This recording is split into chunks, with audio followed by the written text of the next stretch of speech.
Hey guys, welcome back to another episode of Love After Lockup. This is season 2, episode 10. I don't know the name, y'all, okay? But let me tell you, this episode was so good. I was through with everybody, especially Michael, y'all. Michael did something to me this episode, but we're gonna go ahead and get right into it. First couple is Tracy and Clint, okay? Clint is somewhere smoking him a good cigarette. Just, you can tell he's just been through it, okay? It said Tracy has been gone for about a week now, almost 8 days. And so he's like, I don't know what I'm gonna do. She hasn't tried to contact me at all.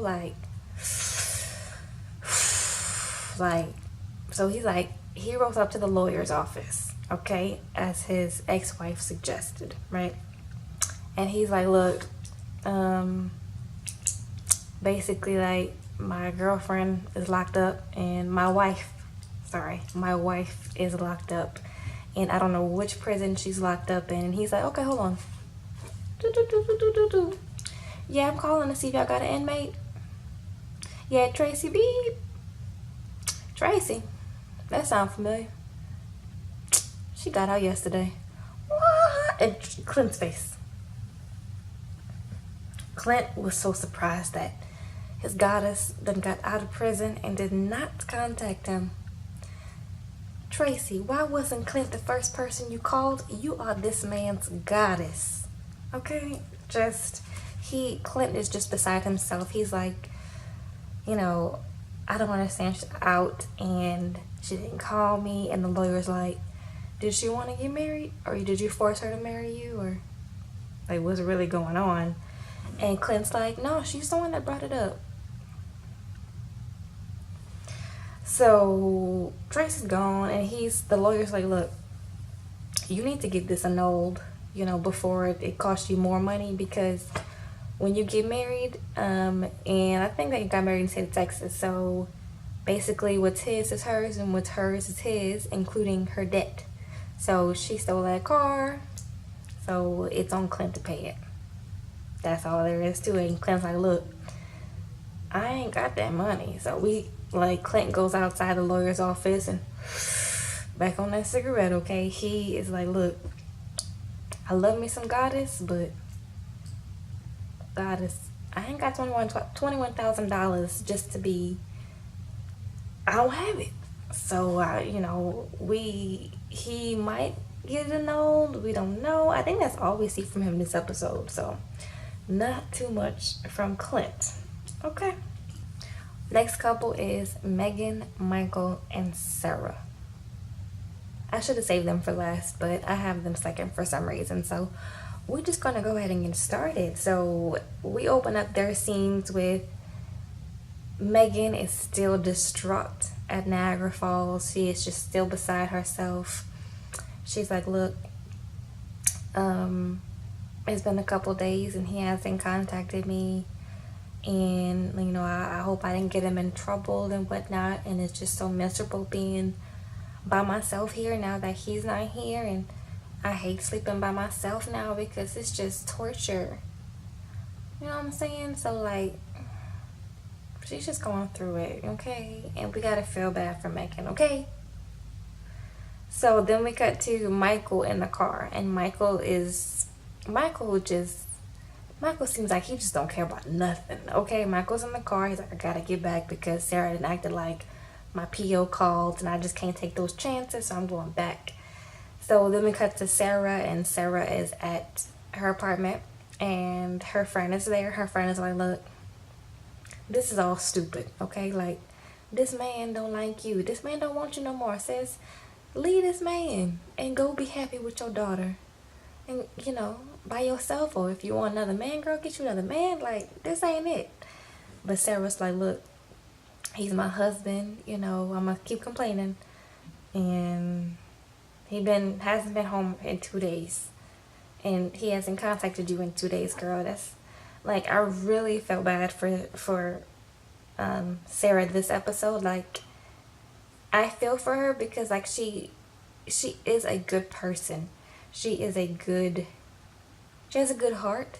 But Michael is just not the one. She got duped by Michael.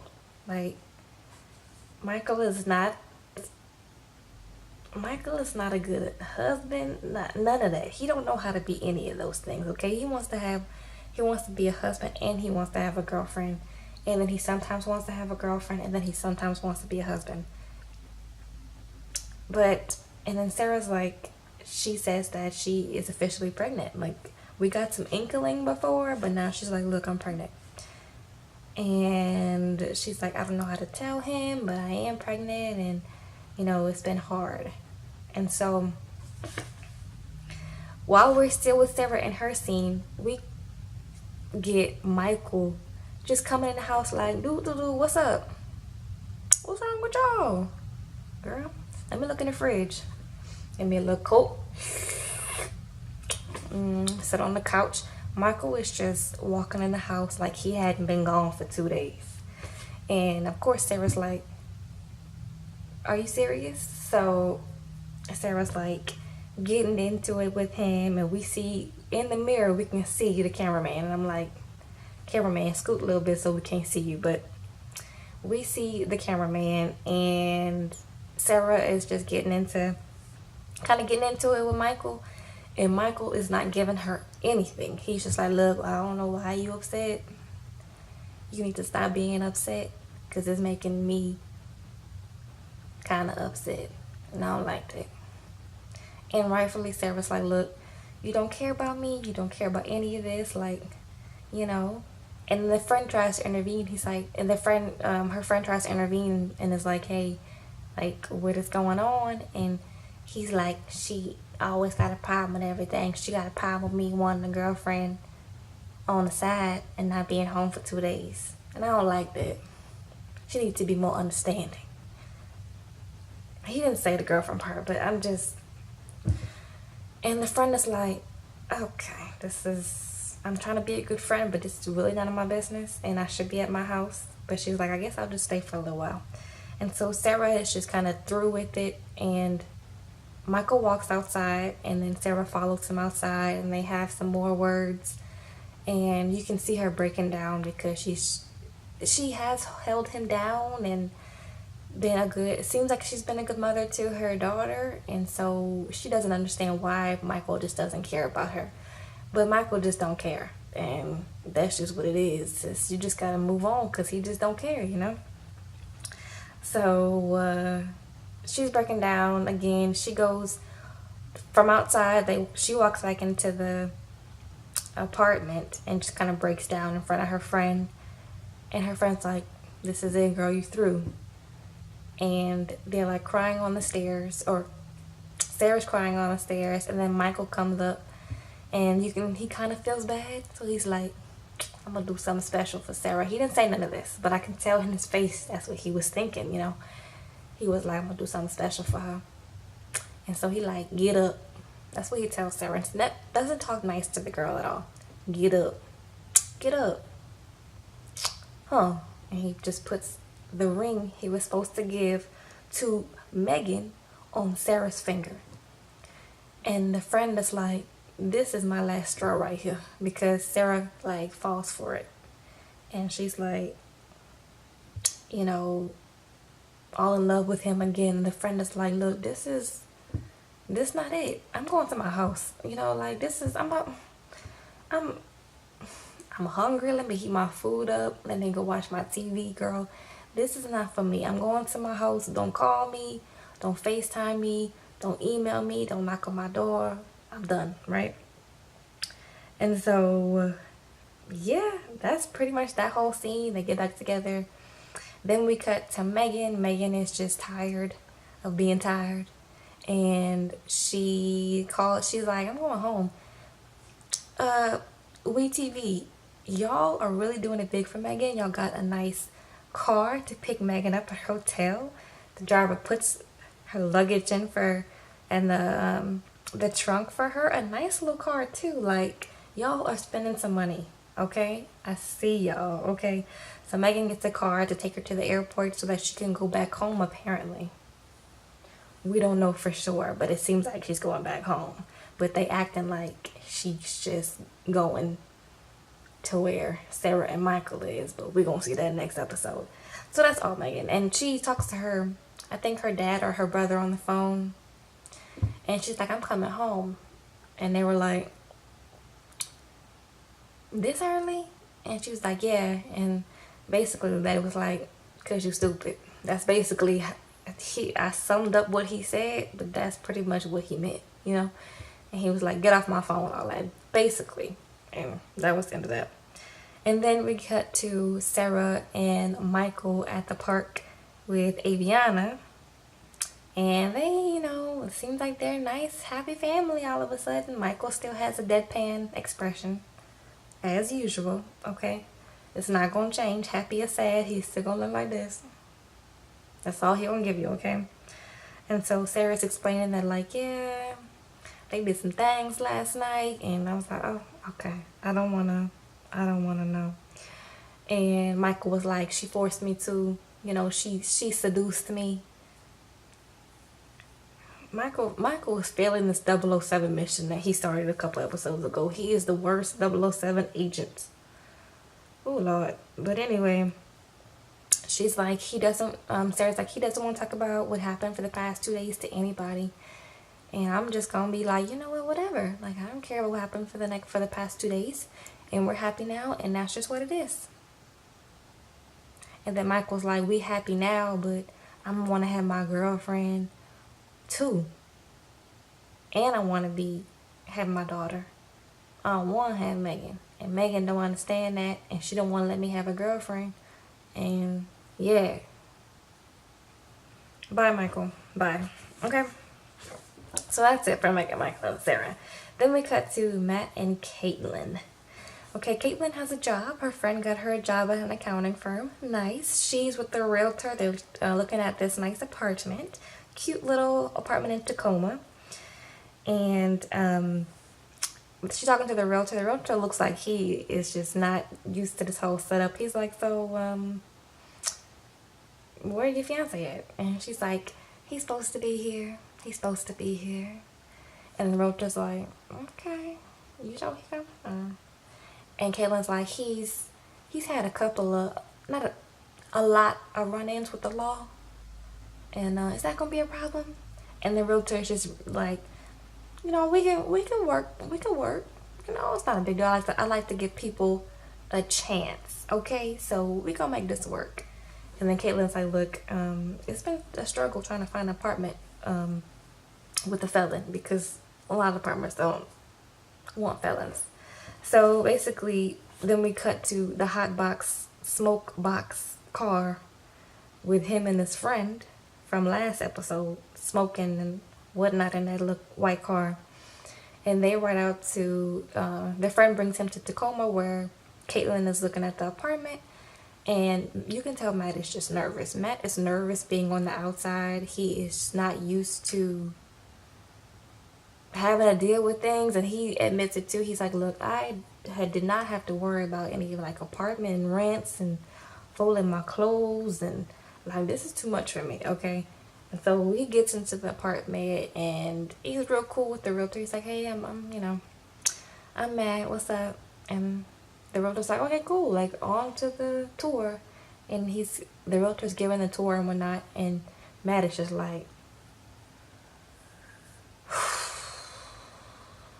I don't want to do none of this. Like, she asking for too much. I don't know how to do commitment. I want to marry her, but I don't really know what I want. And she want me to get a job, and I don't want to get a job, and I don't want to do none of this, and I won't go back to prison, basically. And Kaitlyn sees it, and she's like, look, it seems like you don't want to do none of this. And he's like, I'm here right now. And so they get in a little argument, and then she talks to the camera, and she's like, in her confessional, she's like, it seems like Matt doesn't want to do commitment, or he's not ready for commitment.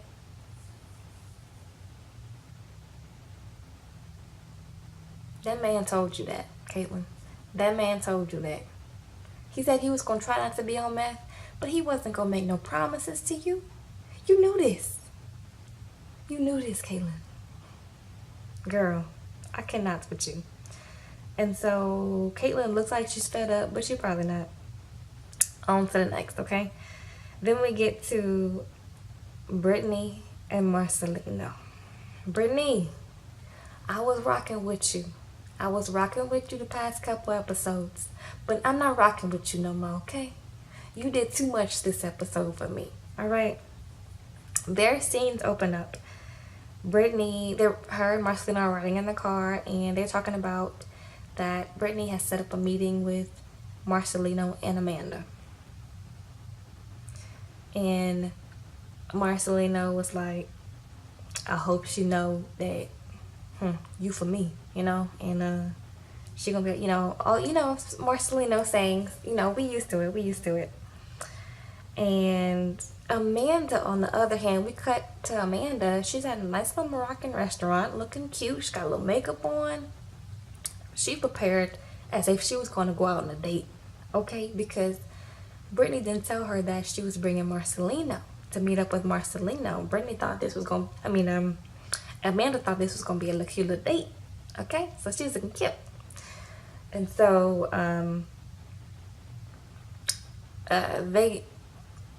Brittany and Marcelino get to the restaurant, and Amanda's like,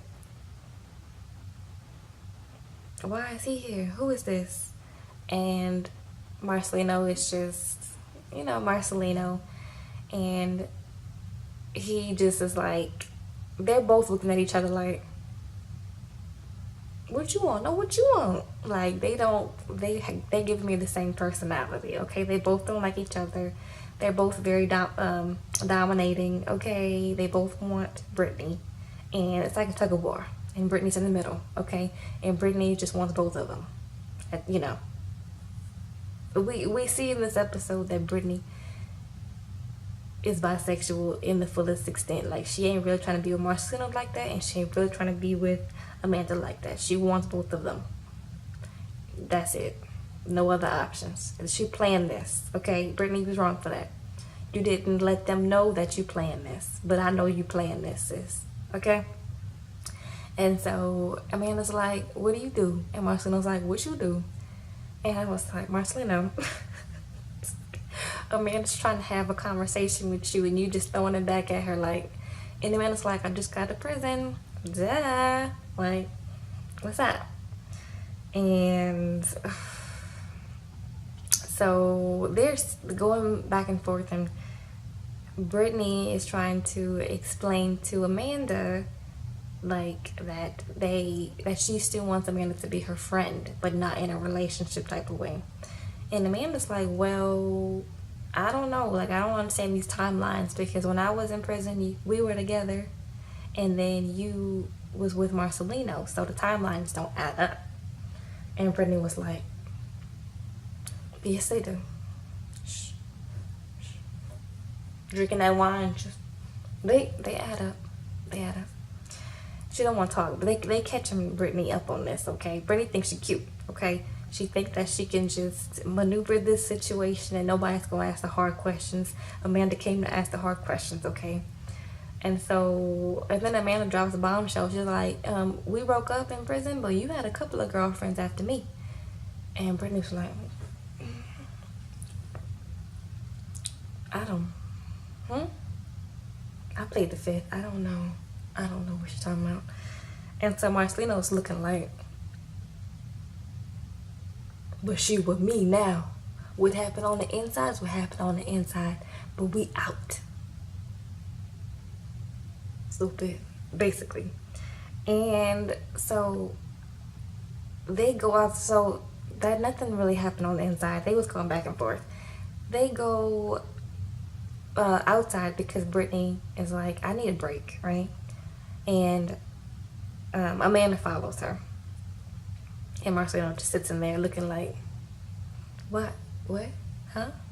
And so they're outside and they're flirting and whatnot, and Marcelino walks up outside, and he's like, we gotta set some boundaries. Like, you gotta set some boundaries, Brittany. And then Brittany kisses Amanda. And she was like, that's me setting boundaries. And Marcelino was like, I mean, I don't know.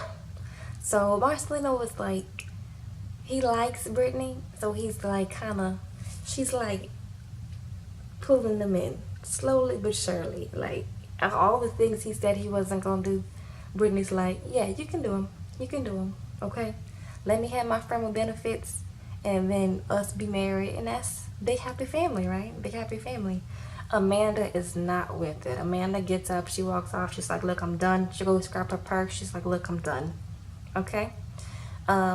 Brittany's trying to play both of them. Like, she's, you can tell on her face, she's just having pure joy out of just playing games with Marcelino and with Amanda. And Amanda really, like, Amanda's with it, but she's wanting to play games with Brittany because she wants to win Brittany back. But Amanda knows Amanda knows the game, okay? Amanda knows the game. And so Amanda's like, look, he's not going to be here for long, so I'm going to just wait this out because, yeah, gone. And Marcelino was like, I don't know if I can do this. Marcelino, stop lying, okay? I think that's it for them. A mess. Last couple, Scott and Lizzie, okay? I love me some Scott and Lizzie. Okay, we open up the scene. We get Jasmine walking off. Poor baby, struggling in them heels. I understand. That is me all the time, sis. I struggle in heels, okay? I understand. We see her struggling in them heels. Walking off all, trying to be all mad, but still struggling in them heels. Back to the hotel. Her mama's following her. They get into the room, just them two. And Lizzie's basically throwing like a fit. Like, she's like, look, I don't want you to marry him. This is stupid. Why do you have the ring? What are you doing? This is a mess. It's dumb. And Lizzie's like, I'm gonna need you to cooperate, okay? Like, I'm gonna need you to play your part in all of this. And be good and shut up, because you're making this hard for me. That's not what she said, but that's what her face was like. Her face was like, I'm gonna need you to play your part so I can play my part and we can all win. Okay, you hear me?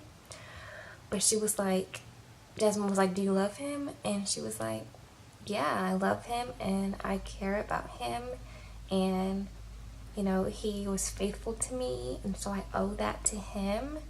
And you don't understand, Jasmine, because I've had trash men before, and Scott is actually a good guy, and this is the first time I've had a good guy.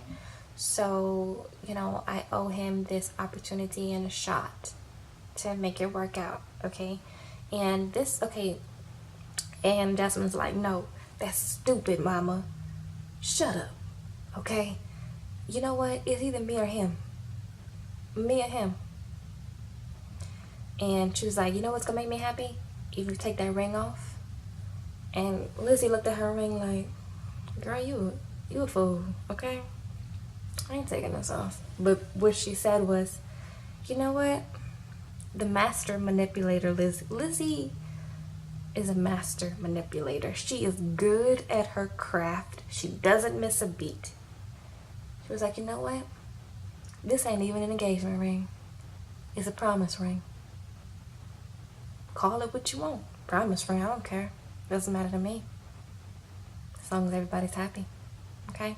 This is a promise ring, and let's say it could take me 1 year, 10 years, 30 years to get married. We'll wait it out. How about that? Does that make you feel good? And Jasmine was like, sound good to me. Lizzie wins every time. I see how she made $800,000 in prison. Your girl is calm, cool, and collected. And she was just like, look, how can I flip this situation where we all win? Okay? Lizzie is good at her craft. I'm taking notes, all right? And then we cut to Scott. Scott Scott is acting this scene out in front of the wall, like, "Ooh, I love you, and I'm here." So his son Adam saves him. He's like, "Daddy, what you doing?" "Daddy, I'm leaving." Adam booked a flight. He's like, "I'm going back to Cali. This is way too much for me. This is like, you doing way too much. Like, I don't have time for this. You over here looking stupid with this woman. I'm going back to my house. I can't deal with this. Do we still have a house? Like, why you buying this woman a car?" He was like, Scott was like, "Well, because I love her and I promised her I would give her a car, and that's what it is." And Adam is like, "Where are you getting this money from?" And Scott was like, "I don't have no money." And Adam was like, "No, answer the question. Where are you getting this money from?" And Scott was like, "Well, I used all my savings up, and then I maxed like 6 credit cards, and I then took out like every loan possible, and I then sold everything I had. I sold all the cars we had, and only thing I had left is the house, really." Adam was like, "This is about right. This is about right. You know your actions affect everybody, Dad." And Scott was like, "So well, I promised her, so deal with it." And Adam was like, "Okay, all right, this is a mess, so I'm up out of here, okay? I'm not even gonna give you a hug. I'm not even gonna look at you like, I'm gonna be glad you're coming back to Cali. I'm gonna just look at you like, do better, Dad, okay? Bye." And just leaves like that, and that is it. I mean, Adam, he is my favorite part of Scott and Lizzie for some. I mean, Lizzie, the master manipulator, she is, love her. But Adam, just the don't care attitude he gives me, I love it. I'm gonna miss you, Adam, okay? Hopefully we get back to Cali and we see some more of you. But that is all, you guys. That was it. A really good episode. This was episode 10, okay? Episode 11 is next week. I cannot wait because it looks like we're gonna get the sit down between your girl Sarah and Meghan. Hopefully we get to sit down next week, because I'm waiting for it, because that's gonna be good. Let me know if you guys like this video. Go ahead and like it, and subscribe if you're not subscribed, and I will see you guys in the next video. Bye.